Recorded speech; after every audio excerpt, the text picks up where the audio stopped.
How's it going, everyone? It's Solid from Weather Sponge. 1000 day is May 19th, 2021, and today we're going to focus on the major flash flood threat that will happen in the southeast later today and into tomorrow as well. But before I begin, make sure to subscribe if you want to see more weather content. Make sure to like if you like this video. Make sure to turn on post notifications if you want to see even more weather-related content. So let's begin by taking a look at the current radar as of right now. So I'm recording this very early in the morning, right around 4 a.m. Eastern Standard Time. So the most of the rain by the time you're watching this video should be far to the east of where it is right now. However, you see that we're just under heavy rain right now. If we were to take a look at how the radar should look like right around the time you're going to watch this video, you're going to see that there's the rain's going to still linger around Louisiana, Texas, all day today, which certainly raises a major concern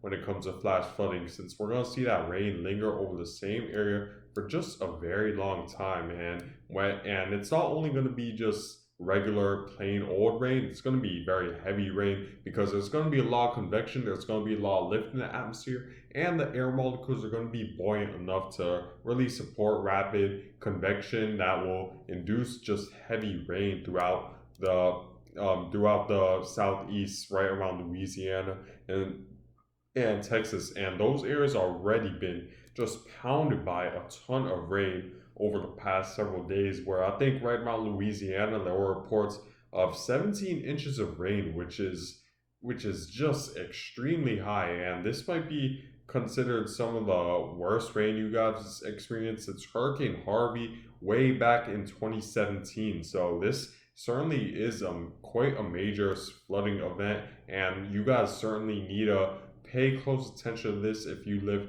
in very flood prone areas. But taking a look at the future radar provided from the GFS, you see over the next 12 hours that rain just lingers over the same areas. It's as a result of an upper level low that's pretty much lingered right around New Mexico at this point. That's moving very slowly northeastward, and since there isn't really any major dip in the jet stream to really steer it very fast towards the east, there isn't very strong steering flow at all as a result of a jet stream way far up north, and we're seeing this blocking ridge as sort of blocking this trough from moving directly to the east. So as a result, it's moving very slowly over the same area, and we're seeing just a strong southerly flow right over the very warm Gulf of Mexico water, and that's bringing a lot of that water vapor that was already centered in the Gulf of Mexico right over the warm Gulf of Mexico water further northward, and as a result of the wind, the air molecules spread out a little bit more. So it allows the atmosphere to hold a lot of water vapor from the Gulf of Mexico and bring it northward to just make it an extreme flood threat for a lot of southeast. You see 12 hours from now, the rain continues, and then even going into the 30-hour mark, we see another burst of thunderstorms form right around the border of Mexico and Texas, where we do see another burst of thunderstorms as a result of an upper level low coming in very close contact with the Gulf of Mexico at this point. And I'm taking a look at the future radar over the next several hours. You see that there's a little bit some clusters of thunderstorm activity, but we see another burst of thunderstorms on the south side as a result of an upper level low moving towards the northeast and coming in very close contact with that ocean water, and it's going to bring rain to over the same areas that have already experienced just a ton of rain over the next several hours, and that's certainly a major concern in terms of the risk of flash flooding you should expect throughout a lot of the southeast. You see that for today, for Wednesday, May 19th, which is today, you see that there's a pretty high risk of flash flooding throughout the Louisiana and Texas, where, well, I shouldn't say high, we do have a moderate risk, which is between the percent of 20% and 50%, and the risk pretty much represents the risk of rainfall exceeding flash flood guidance within 25 miles of a point. So So if you're in the reds, there is a 20 to 50% chance that you will have at least some sort of flash flood warning within only 25 miles from your area. And that's a very high percent since it isn't every day. It's very rare to have an area have a flash flood risk of over 20% typically. So you guys definitely need to pay close attention to this. And I do expect that within at least a 50 to 100-mile radius, it should be pretty much inevitable. There will be some sort of flash flood threat throughout Texas and Louisiana. And remember, if you see water on the roadways, don't turn around, do not drown, because a lot of times people seem to underestimate how much water is on the road, and unfortunately it could take some people's lives if they don't take the right precautions. So make sure to stay prepared for that, because you guys certainly need to be aware of that over the next several days where flash flooding is imminent for you guys. And then even headed into day two, the rain continues, and this is just a big concern for me because this has been going on for several days now, and even more rain is expected all throughout Texas and Louisiana. And not only Louisiana, more specifically the city of Lake Charles, which just got pounded pretty much all year last year by not only one but two hurricanes. One of the hurricanes was borderline a Category 5 hurricane, which was, of course, Hurricane Laura, and another hurricane which was also borderline a Category 3 hurricane. I think it was, yeah, Hurricane Delta. I'm pretty sure it was. That was the second hurricane that came close to Lake Charles. I could be wrong about that. If I'm wrong about that, make sure to correct me in the comments. But I'm pretty sure it was Hurricane Delta that came close to Lake Charles, Louisiana, right after Hurricane Laura. There was just so many hurricanes last year, especially ones that impact Louisiana, that it's hard to keep track of all of them. So I apologize if I didn't name the hurricane correctly. But my point being is that Lake Charles just got pounded by just two hurricanes last year, and now they're experiencing a major, just historic flash flood threat, and it's currently happening right now. It's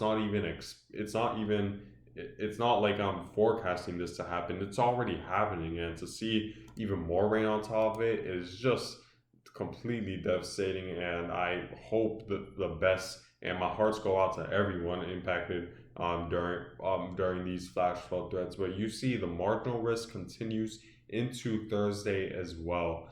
Taking a look at the forecasted radar over the next 5 days, you see that a lot of Texas and Louisiana, you guys should experience over 4 inches to potentially areas maybe up to 7 inches of rain in certain areas. In terms of my rainfall forecast, which pretty much combines what the computer models are saying, pretty much I'm synthesizing the information based off what the computer models are saying, and I do expect right around Lake Charles and right around the border of Louisiana and Texas to receive an additional 5 to 8 inches of rain. And keep in mind, some of these areas I think received over 20 inches of rain. To see another 5 to 8 inches of rain, it comes to a point where we're not even talking about inches of rain anymore. We're talking about feet of rain, which is just insane. This is just mind blowing. We haven't seen rain like this, like I said, since Hurricane Harvey. And then even 3 to 5 inches just outside of it is still a lot of rain, and is certainly more than enough to cause flooding, especially since you guys experience just a ton of rain already. And 1 to 3 just north of that, which again is still possible, it could bring flooding even if you're only in the 1 to 3 inch category. So you guys need to pay close attention to this all throughout the southeast, where flooding is very imminent and I'd say likely at this point, and it's already happening in certain areas. Taking a look at the surface-based cave to see how much convection there will be in the atmosphere to induce just a lot of convection, you see that the cave levels are just very high right around Texas, and this is certainly gonna bring another burst of thunderstorms right around the southeastern portion of Texas, which will create an even bigger flooding threat for a lot of you guys. And it's as a result of this upper level low just bringing a lot of unstable air to this region to induce just very strong lift, and this lift continues over the next several days, and we even see that rain extend, that convection extend to the Midwest. So even the northern portion of the Midwest need to pay close attention of maybe some potential flooding later this week, because we do see quite a bit of convection as a result of this next trough. Not only this trough that's impacting Texas right now, but this next trough that's going to move slowly, and you see that right around the 5 day mark, we see another trough move through. So you guys in the Midwest also need to pay close attention to this, because we're going to be sort of in a blocking pattern where there's just going to be a strong ridge that's just going to steer. That's just going to bring a strong southerly flow that could bring just a lot of precipitation far up north. So you guys, not only in the southeast, but throughout just west of the Mississippi River Valley, needs to pay close attention to some heavy rain threats possible over the next several days as well. But yeah, guys, make sure to prepare for flooding, and make sure when you see water on the roadways, turn around, don't drown, because it could save your life. And one of the second leading causes of weather-related deaths in the U.S. is as a result of flooding. So do not underestimate flooding at all during this event. But yeah, guys, I thank you guys for watching. Make sure to subscribe if you want to see more weather content. Make sure to like if you like this video. Make sure to turn on post notifications if you want to see even more weather content. I hope you guys have a good day.